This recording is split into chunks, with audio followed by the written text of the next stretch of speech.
اس بات کی طرف نظر تو کرو، نفس ما قدمت لغد، کہ تم نے کل کے لیے آگے کیا بھیجا ہے۔ اور قرآن کریم کی دوسری آیت مبارکہ 30ویں سپارے کی خالق لم یزل نے ارشاد فرمایا، علمت نفس ما قدمت وأخرت، ہر نفس جان لے گا اس نے آگے کیا بھیجا اور پیچھے کیا چھوڑا۔ یا ایھا الانسان ما غرک بربک الکریم، اے انسان تجھے کیا ہو گیا، تجھے کس چیز نے اپنے کریم رب کے بارے میں دھوکے میں مبتلا کر دیا ہے۔ ان آیات بینات کی طرف اگر ہم توجہ کریں اور پھر آج کی ہماری جو زندگی چل رہی ہے اس میں بھی غور کریں تو ہمیں نظر آتا ہے کہ ہم کل کے لیے آگے کیا بھیج رہے ہیں۔ اپنی اخروی زندگی کے لیے، اپنی ہمیشہ کی زندگی کے لیے، اس عارضی زندگی میں رہتے ہوئے ہم کیا کما کر، کیا جمع پونجی لے کر جا رہے ہیں، اس کی طرف توجہ کرنے کی ضرورت ہے۔ یہ سفر المظفر کا مہینہ ہے۔ اس مہینے میں بہت سارے ایسے اللہ کے ولی ہیں جن کا وصال ہوا۔ اس مناسبت سے اگر ان کا ذکر کیا جائے یا ان کی تعلیمات کو لیا جائے یا ان کے حالات زندگی کو سامنے رکھا جائے تو ہمیں یہی نظر آتا ہے اللہ کا جو بھی ولی دنیا میں آیا ہے اس کی زندگی کا ایک ایک لمحہ یاد الہی میں گزرا ہے۔ اس لیے یاد الہی میں گزرا، وہ دنیا میں آئے تو انہیں اپنی زندگی کا مقصد سمجھ میں آ گیا کہ ہم دنیا میں کس مقصد کے لیے آئے۔ قرآن کریم کہتا ہے وَمَا خَلَقْتُ الْجِنَّ وَالْإِنسَ إِلَّا لِيَعْبُدُونِ، کہ میں نے جنوں اور انس کی تخلیق اس لیے کی کہ یہ میری عبادت کرے۔ آج ہماری زندگی کا مقصد تو اللہ رب العالمین کی بندگی، اس کی عبادت، اس کا ذکر، اس کی یاد تھا، مگر ہم اپنا وہ حقیقی مقصد جو تھا اس کو بھول چکے ہیں۔ اور نبی پاک صلی اللہ علیہ وآلہ وسلم نے ارشاد فرمایا آخری زمانہ آئے گا، آخری زمانے میں جو دن ہیں یا جو مہینے ہیں، مہینے دنوں کی طرح گزریں گے اور دن وہ گھنٹوں کی طرح گزر جائیں گے اور جو گھنٹے ہیں وہ سیکنڈ کی طرح گزر جائیں گے۔ اور جب آج اگر ہم دیکھیں تو ہمارے وقت سے برکت اٹھتی چلی جا رہی ہے، ہماری زندگی سے برکت ختم ہو چکی ہے، ہمارے مال سے برکت ختم ہو چکی ہے، ہمارے وقت سے برکت ختم ہو چکی ہے، ہمارے گھروں سے برکت ختم ہو چکی ہے، ہر جگہ ہمیں بے برکتی ہی نظر آتی ہے۔ اور آج اگر ہم صرف وقت کی بات کر لیں تو جیسے ہی ہفتے کا دن شروع ہوتا ہے، آج جگنے سے پہلے ہی وہ ہفتہ مکمل ہو جاتا ہے، مہینہ شروع ہوا، اندازہ ہی نہیں ہوتا مہینہ مکمل ہو جاتا ہے، نیا سال آنے کی خوشی ہوتی ہے، پتہ ہی نہیں چلتا کہ سال گزر جاتے ہیں۔ یہ ساری چیزیں، یہ ساری جو بھی ہمیں یہاں پر مثالیں نظر آتی ہیں،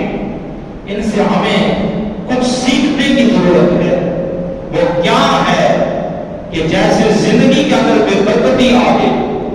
زندگی کے اندر آج برکت ختم ہو چکی ہے، اسی طرح لمحہ کا لمحہ، ایک سیکنڈ با سیکنڈ ہم اپنی آخرت کی طرف بڑھ رہے ہیں۔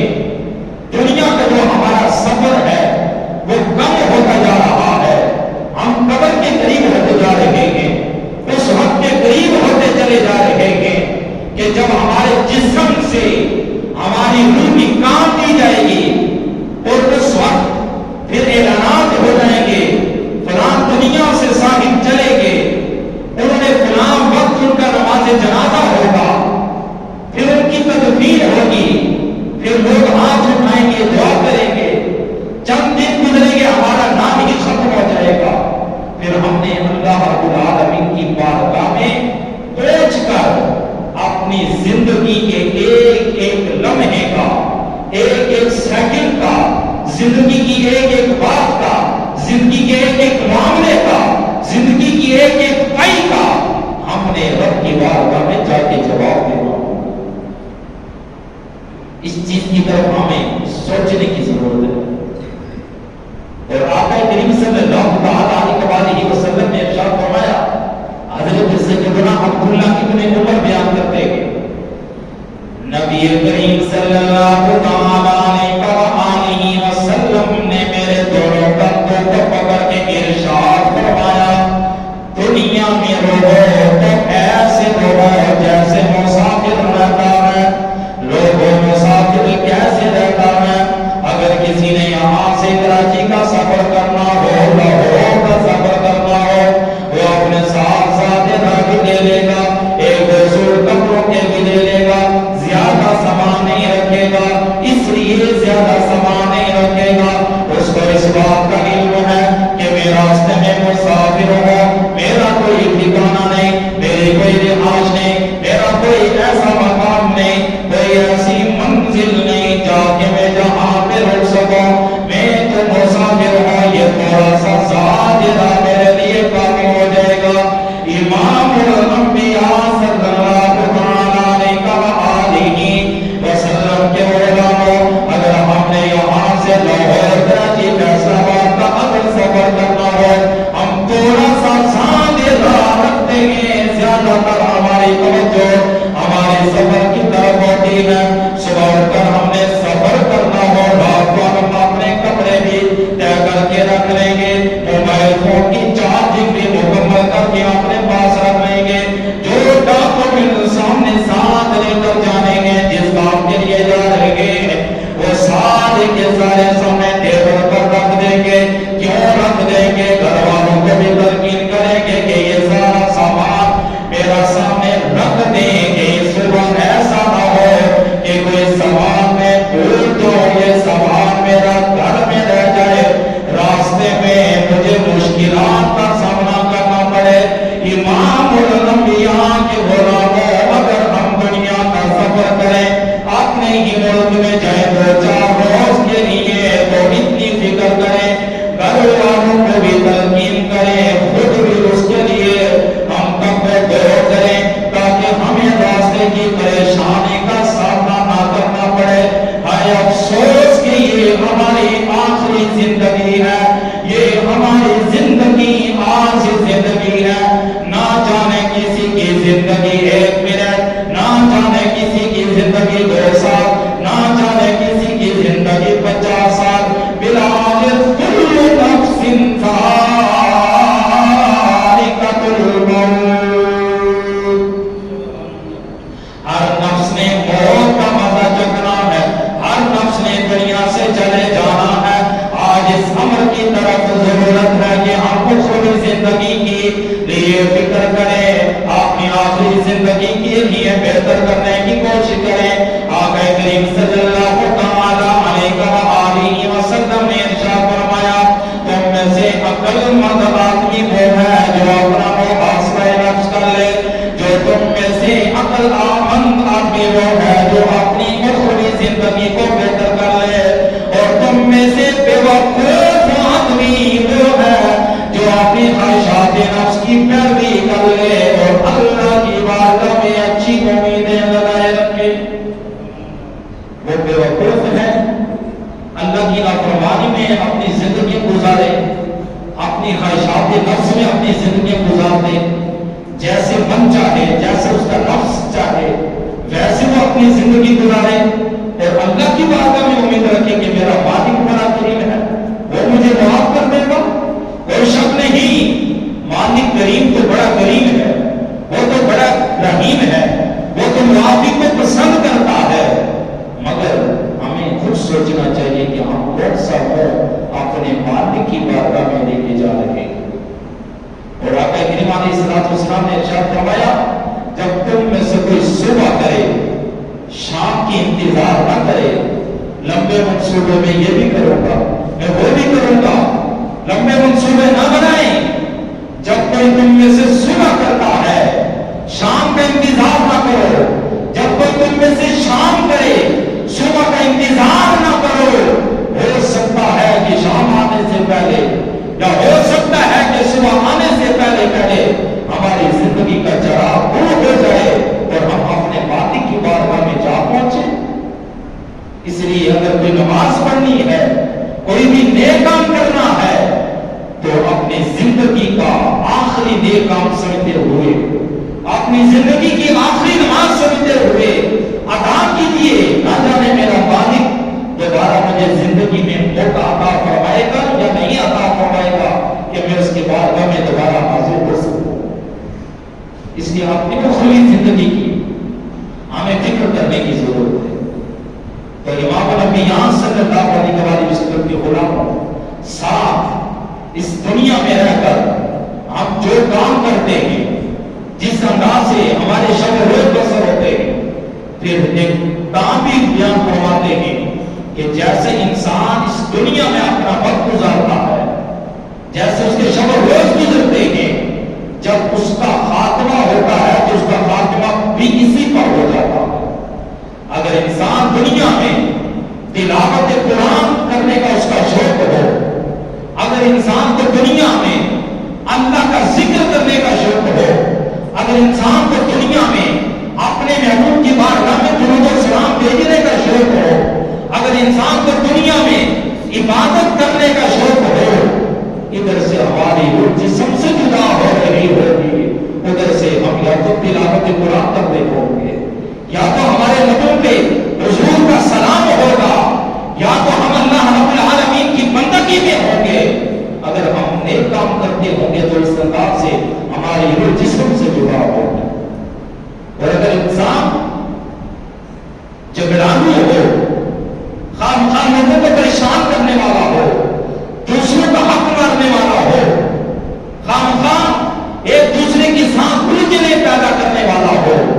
جب وہ دنیا سے جائے گا تو اس کا خاتمہ بھی پھر اسی پر ہوتا ہے۔ ایک کامی بیان فرماتے ہیں کہ ایک اور کامی ان کا جب جسم سے روح نکلنے کا وقت قریب آیا، موت کا وقت ہے، بستر مرگ پر ہیں، حضرت اسرائیل ان کی جسم سے روح جدا کر رہے ہیں، تو آپ کیا دیکھتے ہیں کہ ان کے چہرے پر نور ہی نور ہے، چہرہ پر مسرت ہے، چہرے پہ رونق ہے۔ وہ رونق کیوں نہ ہوتی؟ زندگی کا لمحہ لمحہ جب یاد خدا میں، جب اطاعت الہی میں گزر جائے، پھر جب انسان دنیا سے جاتا ہے پھر بے بسی کے عالم میں نہیں جاتا، پھر انسان پریشانی کے عالم میں نہیں جاتا، اس کو اس بات کا علم ہوتا ہے ادھر سے میری آنکھیں بند ہوگی، ادھر سے بددعا والے کا مجھے دیدار ہوگا، پھر اس کی نظر اس چیز پر ہوتی ہے۔ حضور سیدی ضیاء الحق رحمۃ اللہ تعالی علیہ کے متعلق اگلی بات میں کرتا ہوں، آپ نے 80 سال زندگی گزاری، اور جب آپ کا وصال کا وقت قریب آیا، زندگی کے آخری ایام تھے، بہت زیادہ کمزوری آپ پہ طاری ہو گئی، آپ کے شاگرد مریدین آپ کے پاس حاضر ہوئے، اور آ کر جب پریشان ہوئے، اور یقیناً جس سے محبت ہوتی ہے تو جب انسان اس کا یہ انداز دیکھتا ہے تو بے ساتھ آنسو تو آ ہی جاتے، اور پھر کسی اہل اللہ کا، کسی عالم دین کا دنیا سے چلے جانا، وہ ایک انسان کی موت نہیں ہوتی، پورے جہاں کی موت ہوتی ہے۔ جب آپ کے مریدین شاگرد رونے لگے، آپ نے فرمایا میرے مریدو، اے میرے شاگردو، تم کیوں روتے ہو؟ کرم شاہ نے اگر 80 سال زندگی گزاری ہے، مجھے اس بات کا بھروسہ ہے میں نے اپنی زندگی فضولیات میں نہیں گزاری، اپنی زندگی اپنے مالک کے کرم کے مطابق، اس کی اطاعت کے مطابق گزاری ہے۔ جب انسان نیک عمل کر کے جاتا ہے نا، پھر اس کو پریشانی نہیں ہوتی. متعابی ان کے مطابق ہے کہ جسم سے روح جدا ہو رہی ہے. آپ نے اپنی انگلی آسمان کی طرف بھی اٹھائی اور ارشاد فرمانے لگے لِمِثْلِ هَٰذَا فَلْيَعْمَلِ الْعَامِلُونَ کہ اس قسم کی کوشش کرنی چاہیے ہر انسان کو جو کوشش کرے. لوگ حضرت امام مالک کے پاس گئے, جا کے موت کا واقعہ سنایا. حضور فلاں تابعی ہیں,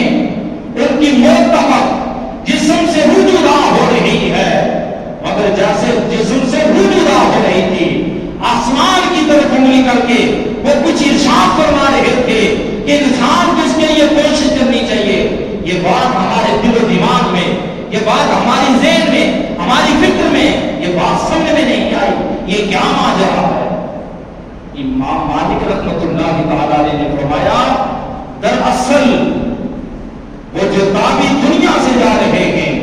اور وہ ساری زندگی اپنے مالک کی رضا کے مطابق گزاری, اپنے مالک کی اطاعت کے مطابق گزاری ہے.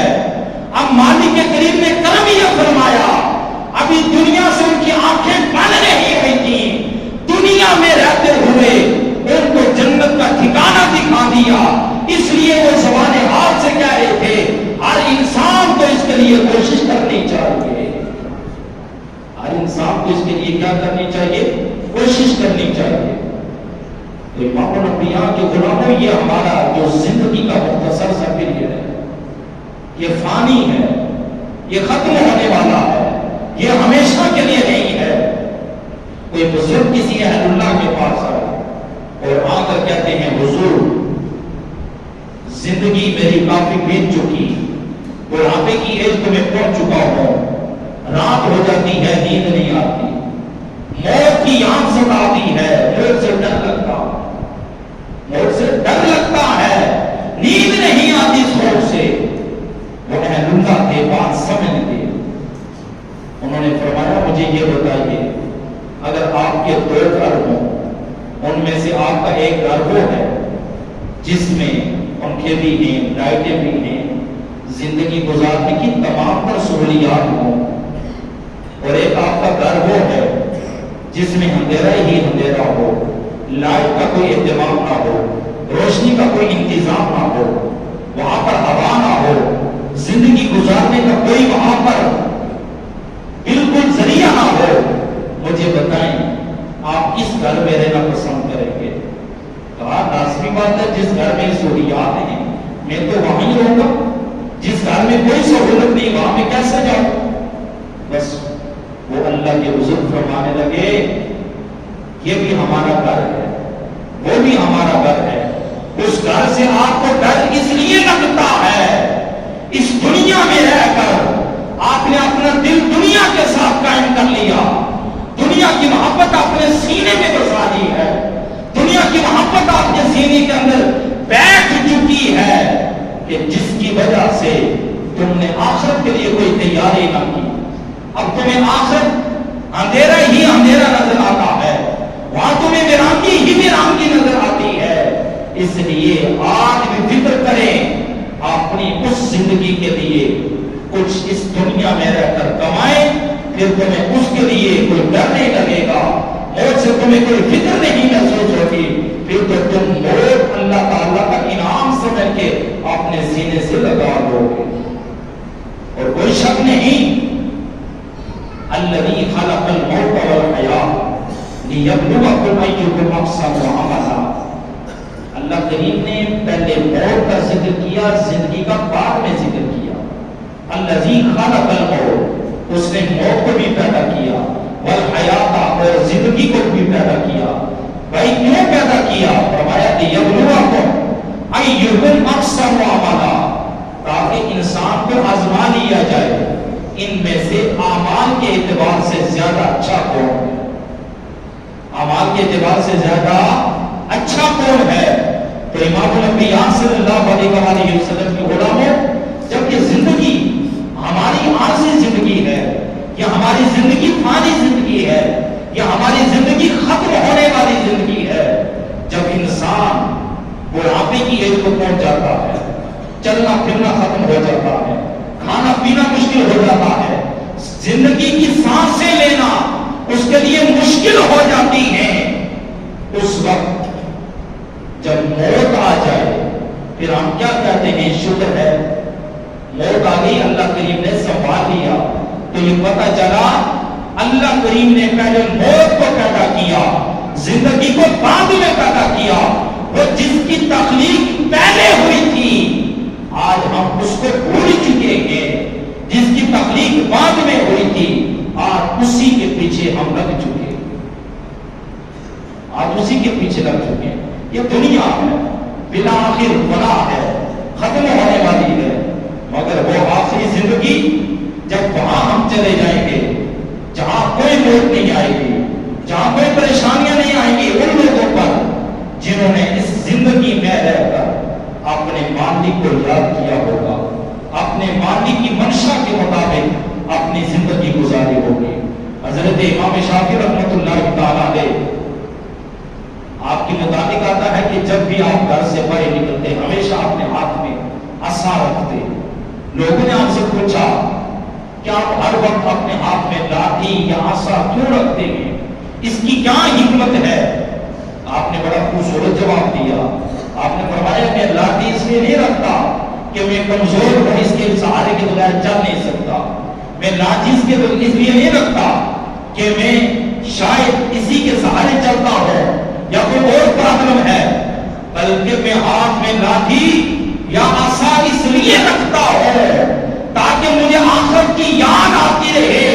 کہ میں تو دنیا میں چلتا پھرتا مسافر ہوں، بالآخر یہ میری زندگی ختم ہونے والی ہے، میں نے اپنے مالک کی بارگاہ میں حاضر ہو کے اپنے دنیا کی تمام تر